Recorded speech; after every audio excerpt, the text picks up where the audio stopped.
Hi everybody, welcome to Dynamo Sword Channel. I'm David, and today on Dynamo Sword Channel I will be presenting the follow-up review of the Kult of Athena 13th Century LongSword. Now, I initially reviewed this sword earlier for the channel and feel I've had enough experience with this sword to offer this follow-up review. So how did this sword perform cutting targets, and what is my opinion on its value to you as a potential buyer? Well, stay tuned and we'll find out.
Hi and welcome back. I hope you enjoyed the cutting footage.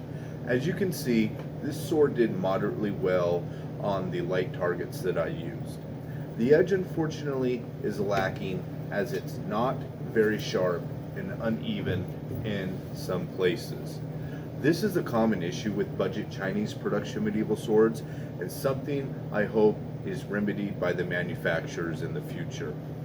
Another issue was the weight and balance of the sword, as even though it is a two-handed sword, it is rather heavy and the point of balance is quite forward. I think a lot of this has to do with the blade being thick and a little too overbuilt. And this is another common thing that is common with budget Chinese production medieval swords in this price range. The hilt part held up well to cutting, and there was no looseness or issue with the guard or pommel. The handle held up as well, and this was a potential concern. As I mentioned in the initial review, there was an issue with the original handle being short and not meeting the guard or pommel flush. I remedied this myself using wood putty to fill the gaps, and so far it has held up well. The stock grip wrap and the material used was also poor, and as seen in the initial review, I did rewrap the handle with a linen undercord and finish the grip with risers and a nice deerskin leather. The original dye or natural color that was on it wasn't really to my liking, so as you can see recently I have dyed it a nice dark green. The pommel has held up well, and the peen, though oddly finished, did not shift or break. There have been reports of these peens failing, but I think that if you stick with the medium to light targets, that I use, this shouldn't be an issue, as in those reports the pommel did fail during actual destructive testing rather than general to light use. As far as the sword's fit and finish, this sword has held up exceptionally well in the time that I've owned it. I haven't used it much due to not liking its overall weight and balance, but its general maintenance is low due to the hilt parts being stainless steel. The blade also has a nice mirror polish, and this has held up well with no marks or blemishes, and the same is for the wood core scabbard. The wood core has held up well, and the leather overwrap has stayed in good shape, though the scabbard fit is still rather loose, and there is, as you can see, no friction fit. The belt suspension system that came with it was also poorly finished and didn't fit properly. So basically it is a throwaway that I have honestly never used, even though I've kept the initial buckles on the scabbard. Overall, for the price point of sub $300, I think this is a decent replica of a 13th century war sword of the Type 13A. It has its issues, but for the price, most of these can be moderately dismissed. Of course, there are better options on the market for a Type 13A war sword, most notably the Hanwei Tinker Great Sword of War, as well as the Ronin Katana Crusader Longsword. Unfortunately though, those swords are a bit more in price.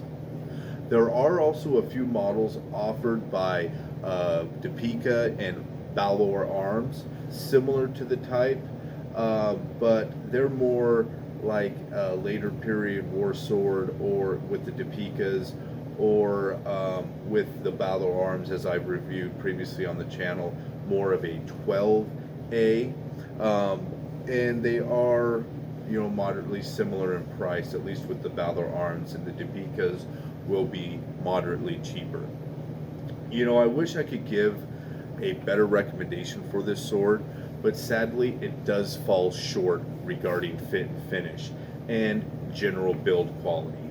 If the manufacturer can get a better handle on blade profile and cut the blade thickness and weight, I feel this would be a much better sword and be very comparable to the other two previously mentioned swords for comparison. Well, I hope you enjoyed this follow-up review of the Kult of Athena 13th century longsword. Be sure to like and subscribe, as well as look forward to future cutting sessions with this sword on the channel. Thanks again for watching, and I'll see you next time.